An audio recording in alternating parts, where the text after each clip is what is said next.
We live in a world where two people can face the same obstacle, have the same resources, start from the same place, yet one will rise above while the other falls behind.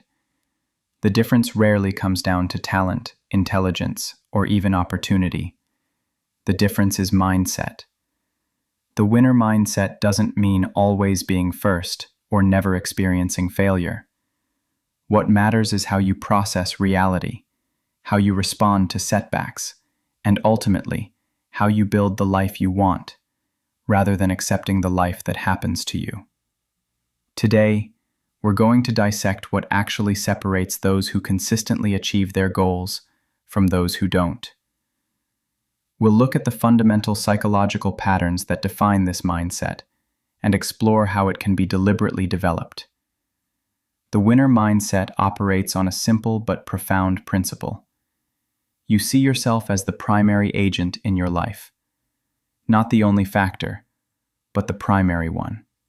This doesn't deny that circumstances matter, but it refuses to let circumstances define your trajectory. People with a winner mindset make a fundamental distinction that others miss. They separate events from meanings. When something happens, there's the objective fact of what occurred, and then there's the story you tell yourself about what it means. Most people confuse these two things. They experience a rejection and immediately conclude, "I'm not good enough."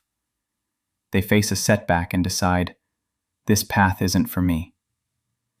They observe their current position and assume, "This is where I belong." The winner mindset recognizes that events are neutral until you assign them meaning. A failed business venture isn't proof that you're incompetent. It's data. A rejection isn't a judgment on your worth. It's information about fit or timing. This psychological separation is the foundation of everything else. This mindset also involves understanding that success is a learnable skill, not an inherited trait. The brain is remarkably plastic. The patterns you run today were learned, which means different patterns can be learned tomorrow. People without a winner mindset tend to believe their capabilities are fixed. They think, "I'm just not good at sales," or "I've never been disciplined," as if these are unchangeable facts about their identity. The winner mindset sees these as current states, not permanent traits. One of the most striking differences in how people with a winner mindset operate is their relationship with difficulty.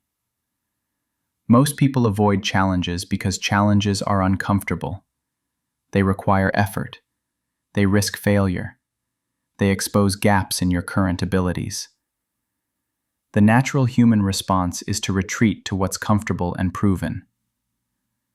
The winner mindset reverses this entirely. Challenges become signals of opportunity rather than threats. This goes beyond enjoying struggle for its own sake. The point is recognizing that the only way to expand your capabilities is to consistently operate at the edge of what you can currently do. Think about physical training. If you lift the same weight forever, you'll maintain your current strength but never improve. Growth requires progressive overload, deliberately choosing resistance that's slightly beyond your current capacity. The winner mindset applies this same principle to every domain of life. When faced with a difficult project, most people think, "This might be too much for me." Someone with a winner mindset thinks, "This will force me to level up." When confronted with a skill gap, most people feel inadequate. The winner mindset sees a clear path to improvement. The challenge itself becomes valuable because it shows you exactly where to focus your development. This orientation also affects how you interpret setbacks. A setback to most people is evidence that they should quit or that they chose the wrong path. To the winner mindset, a setback is feedback. It's the universe telling you, "Not that way, adjust your approach." Every setback contains information about what doesn't work, which narrows the field of what might work. The psychological mechanism here is crucial. Your brain is constantly scanning your environment and asking, is this safe or dangerous? When you've trained yourself to see challenges as opportunities, your nervous system stays calm in situations that would trigger stress responses in others. You're able to think clearly, act decisively, and persist when others are overwhelmed. Perhaps the most uncomfortable aspect of the winner mindset is radical ownership. This means accepting that you are responsible for your results, even when circumstances are legitimately unfair, even when external factors played a significant role. This concept gets misunderstood easily, so let me be clear. Accepting responsibility differs from accepting blame. Blame focuses on the past and who's at fault. Responsibility focuses on the future and who has the power to change things. When you take responsibility, you're not saying everything is your fault. You're claiming that regardless of how you got here, you're the one who has to deal with it. The psychology behind this is powerful. When you view yourself as a victim of circumstances, you're psychologically positioning yourself as powerless. You may be morally correct that something wasn't your fault, but you've surrendered your agency. The winner mindset trades moral correctness for practical power. It asks a different question. Not, whose fault is this? But, what can I do about it? This extends to how you explain your failures and successes. Most people attribute their failures to external factors and their successes to internal ones. I failed because the market crashed, the boss didn't like me, I didn't have the right connections. But I succeeded because I'm talented, I worked hard, I figured it out. The winner mindset actually reverses this pattern. When you succeed, you acknowledge the role of luck, timing, and help from others. But when you fail, you ruthlessly examine what you could have done differently. This might seem backward, but it's strategically brilliant. If you attribute success primarily to external factors, you stay hungry and don't become complacent. If you attribute failure primarily to internal factors within your control, you maintain the belief that you can improve. This keeps you both humble and empowered simultaneously. Taking ownership also means being honest about what you want. Many people fail not because they can't achieve their goals, but because they're pursuing goals they think they should want, rather than what they actually want. The winner mindset requires brutal honesty about your desires and values. You can't win a game if you're not clear about which game you're playing. The winner mindset operates on a different timescale than most people. We live in a culture of instant gratification. We expect immediate results, quick fixes, overnight success. This conditioning works directly against achieving anything meaningful, because meaningful things take time. People with a winner mindset understand compound effects. Small actions repeated consistently over long periods create exponential results. The difference between someone who exercises for 30 minutes 3 times a week and someone who doesn't looks minimal after a month. After a year, it's noticeable. After 5 years, it's transformative. After 20 years, it's the difference between vitality and decline. The same principle applies to learning, relationships, wealth building, skill development, everything that matters. The winner mindset makes decisions based on where those decisions will lead 5 or 10 years from now, not just what they feel like today. This creates a massive advantage because most people optimize for short-term comfort. They choose the easier path, the pleasant option, the line of least resistance. Someone with a winner mindset is willing to be uncomfortable now for results later. They'll do the boring work, the repetitive practice, the unglamorous tasks that compound into mastery. There's also an understanding that you will fail more often than you succeed, especially early on. But each failure, if you extract the lessons, moves you forward. Most people quit after a few failures because they view each one as evidence that they're on the wrong path. The winner mindset expects failure as a necessary part of the process. The question isn't whether you'll fail, but whether you'll fail forward. One of the most subtle but powerful aspects of the winner mindset involves where you source your sense of worth and direction. Most people are externally referenced. They determine whether they're doing well based on what others think, what others achieve, what others approve of. This creates a fundamental instability. If your sense of accomplishment depends on external validation, you're at the mercy of other people's opinions, which are fickle, inconsistent, and often have nothing to do with you. You end up on an emotional roller coaster, feeling great when praised and terrible when criticized, regardless of whether you're actually moving toward your goals. The winner mindset shifts to internal referencing. You develop your own standards, your own metrics, your own definition of success. This doesn't mean ignoring feedback or becoming arrogant. You use external input as information while maintaining an internal compass. When you're internally referenced, you can receive criticism without being crushed by it, and receive praise without becoming dependent on it. You evaluate both through the filter of your own judgment. Does this criticism contain useful information? Does this praise reflect actual progress toward my goals? The external input informs, but doesn't control. This also affects comparison. External reference leads to constant comparison with others, which is psychologically destructive.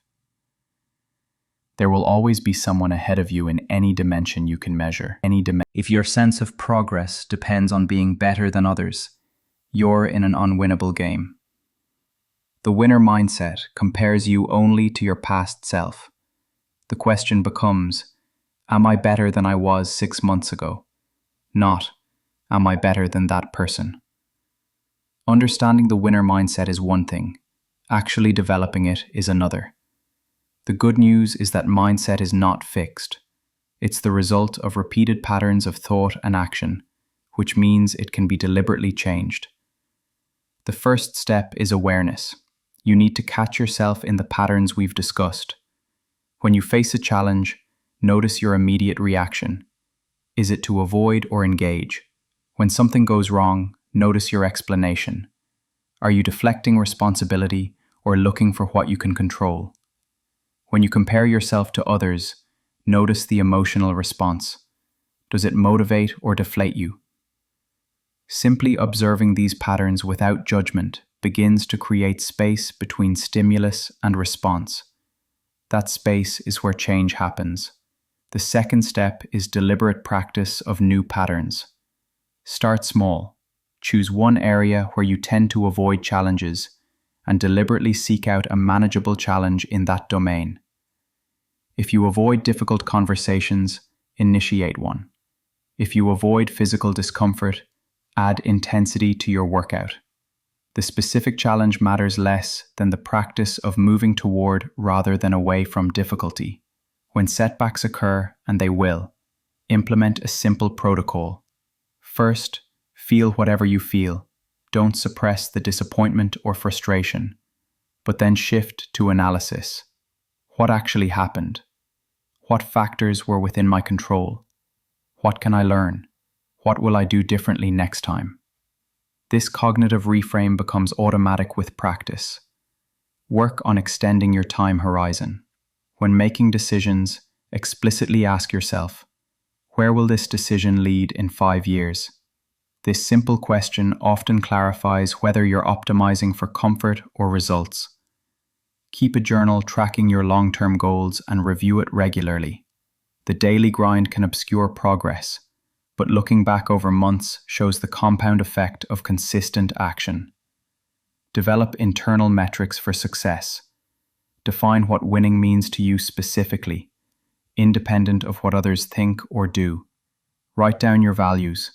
What actually matters to you? What are you trying to build or become?